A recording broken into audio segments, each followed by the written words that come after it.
Құйрықты жұлдыз. Қазақтың көне аспан есепшілері аспан елемінен құйрығы бар, құйрығынан от жанған, құйрығы жалындап тұрған жұлдыздарды көріп таң-тамаша қалып, оған құйрықты жұлдыз деп ат қойған екен. Қазақ есепшілерінің аспандағы жұлдызды салыстырып, айырып, бақылау тәжірибесіне құйрықты жұлдыз аспан әлемінен 50-100 немесе 1000 жылдарда бір рет көрінеді деп есептеген екен. Қазақ құйрықты жұлдыздың көп көрінен пайда жоқ, жердегі адамдарға, жер шарына, мал дүние жәндік өсімдіктерге зияны тиіп, апат болуы да ғажап емес деп жорамалдаған.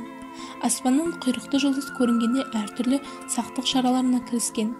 Бағзы замандағы ата-бабаларымыз аспаннан құйрықты жұлдыз туып тұрса, ақсарбас мал атап шалып Аллаға жалбарынған, жақсы дұға тілектер тілеген.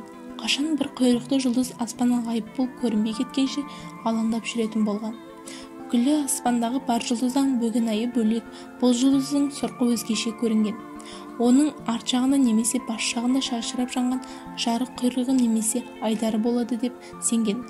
Ол жұлдыз көбіне күнге бағып, күн шығысқа қарай қарсы қозғалады екен. Құйрықты жұлдызды күн көрсе, күн көзінен өтсе, күндіз туса, күн тұтылады. Жер беті алагеуім көлеңке тартады. Соған қарай ауа райы да өзгереді деп жорамалдар жасап, аспан әлеміне қиял қыдырда қарайтын болған. Құйрықты жұлдыздың қозғалысын 40 саққа жүгіртіп жорамалдар жасаған.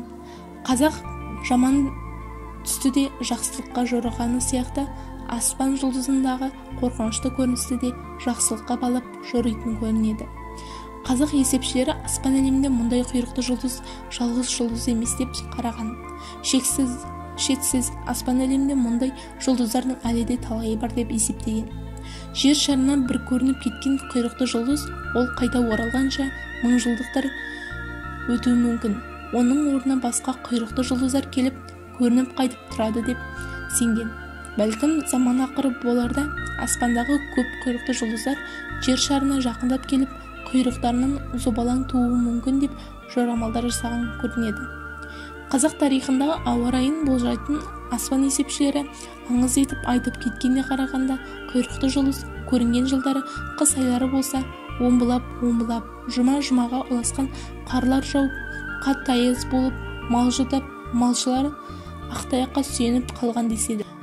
Қазақта құйрықты жұлдыздың құйрығынан сақта, жаман ұлықтың бұйрығынан сақта деген тәмсіз сөзі бар.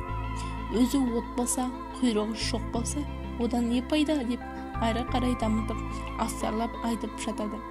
Бір ауыз сөзбен айтқанда, құйрықты жұлдыз апат нышаны деп түсінген. Құйрығы бар жұлдыз бар аспанда да, маза боп құйрығы жанады да. Жылжиды күнге қарап аспан бойлап, жүзеді аспанда сыспайды да. Қорқады жердегі адам ол жұлдыздан, бір пәле болама деп құйрығынан. Көріпті бұл жұлдызды атам замандардан, құйрығы мен жеріме жоламады. Жалқы құйрық, егіз құйрық, көп құйрықты, қария баласына беріпті бір бұйрықты. Аспаннан дәл осындай жұлдыз көрсең, жасырмай айт халқыңа бар шындықты. Құйрықты жұлдыздан жерге қауіп төнер, оның сырын баяғыдан атам білер. Аспанның кейде оңнан, кейде солынан туып, құйрығын от жалынғып жағып келер. Құйрықты жұлдыз туса қысты күні, сақылдаған сараяз қысты түні. Айда қардай ысқырған далаларда ақ мылтық естілер боранның. Жұлдыздың да осындай құйрығы бар, танып алам деген атамның бұйрығы бар. Құйрығынан от жалын көп шашылса, жерге салар әлегі қырсығы бар. Ал жаз айлары болса, жұма-жұмаға жалғасқан ақ жауын, сел, бұршақ жауып, топан су апаты болған көрінеді. Қазақ құйрықты жұлдыздың туын, аспанның көрінуін қаламаған, ұнатпаған. Қазақтың құйрықты жұлдызды қаламайтыны сонша өз қасында жүрген әлде біреулерді құшақтырмай қалғанда, құйрықты жұлдыздай сүмнің өзі екен. Құйрықты жұлдыздай құйрығынан от төгілген берекесіз адам екен. Құйрықты жұлдыздай қорқынышты деп сөзбен қағытады. Жақтырмаған сыңай танытады. Кез келген жақтырмаған хайбат айтатын өсекші адамдарды, берекесіз жандарды көбіне құйрықты жұлдызға ұқсатады. Салыстырып айтып шенеп жатады. Өйткені құйрықты жұлдыз жерге бата келеді, тіршілікті бүлдіреді деп қорыққан.